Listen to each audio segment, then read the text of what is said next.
December 26కి సంబంధించిన current affairs. December 26న నేడు పురాణ విప్లవకారుడు షాహిద్ ఉధమ్ సింగ్ 126వ జయంతి. IMFలో భారత ఎగ్జిక్యూటివ్ డైరెక్టర్గా పనిచేస్తున్న ఉర్జిత్ పటేల్ తన తాజా పుస్తకం ది గ్రేట్ శాంక్షన్స్ హాక్ను విడుదల చేశాడు. అంతర్జాతీయ వజ్రాల వ్యాపార నియంత్రణలో భాగంగా భారత్ కింబర్లీ ప్రాసెస్కు వైస్ చైర్మన్గా బాధ్యతలు చేపట్టింది. భారత ఆహార భద్రతా ప్రమాణాల ప్రాధికారక సంస్థ చాయ్ లేదా టీ పదానికి సంబంధించిన కీలక వివరణ ఇచ్చింది. భారతదేశంలో తొలిసారిగా నిర్వహించనున్న డిజిటల్ జనగణనకు రంగం సిద్ధమైంది.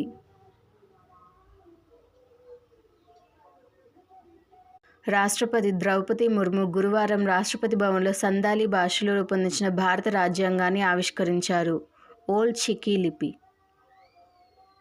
నీతి ఆయోగ్ విడుదల చేసిన international of higher education of India తాజా నివేదిక ప్రకారం విదేశీ విద్యార్థులను ఆకర్షించే టాప్ 10 రాష్ట్రాల జాబితా నుంచి తెలంగాణ నిష్క్రమించింది. సుమారు 33 ఏళ్ల సుదీర్ఘ విరామం తర్వాత గుజరాత్కు మళ్లీ టైగర్ స్టేట్ హోదా దక్కింది. ఉత్తర కొరియా తన మొట్టమొదటి 8,700 టన్నుల బరువున్న అణుశక్తితో నడిచే జలాంతర్గామి నిర్మాణంలో కీలక పురోగతి సాధించింది.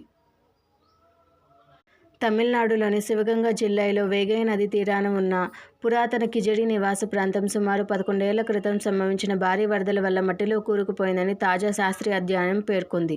భారత రక్షణ దళం విశాఖ తీరంలో INS అరిగత్ జలాంతర్గామి నుంచి అణ్వాయుధ సామర్థ్యం గల K4 బాలిస్టిక్ క్షిపణిని విజయవంతంగా పరీక్షించింది. మహారాష్ట్రలో ప్రత్యేక రైసిన్ కేంద్రాన్ని ప్రారంభించనున్నారు. ప్రధానమంత్రి గ్రామ సడక్ యోజన ప్రారంభమై 25 ఏళ్లు పూర్తయ్యాయి. బంగ్లాదేశ్లో అవామీ లీగ్ పార్టీని నిషేధిస్తున్నట్టు ప్రకటించారు. క్రికెట్ సంచలనం వైభవ్ సూర్యవంశీకి ప్రధానమంత్రి రాష్ట్రీయ బాల్ పురస్కార్. ప్రముఖ ఇసుక శిల్పి సుదర్శన్ పట్నాయక్ సరికొత్త ప్రపంచ రికార్డు. INSV కౌండిన్య ద్వారా భారతదేశ పురాతన సముద్ర వారసత్వాన్ని పునరుద్ధరించడం భారత నౌకాదళ లక్ష్యం. Armenia COP17 లోగోను ఆవిష్కరించింది. అమెరికాలోని టెక్సాస్ పోషకాహార సలహా కమిటీ సభ్యురాలిగా భారత సంతతికి చెందిన పద్మజా పటేల్ నియమితులయ్యారు. BWF కమిషన్ చైర్పర్సన్గా PV సింధు నియమితులయ్యారు.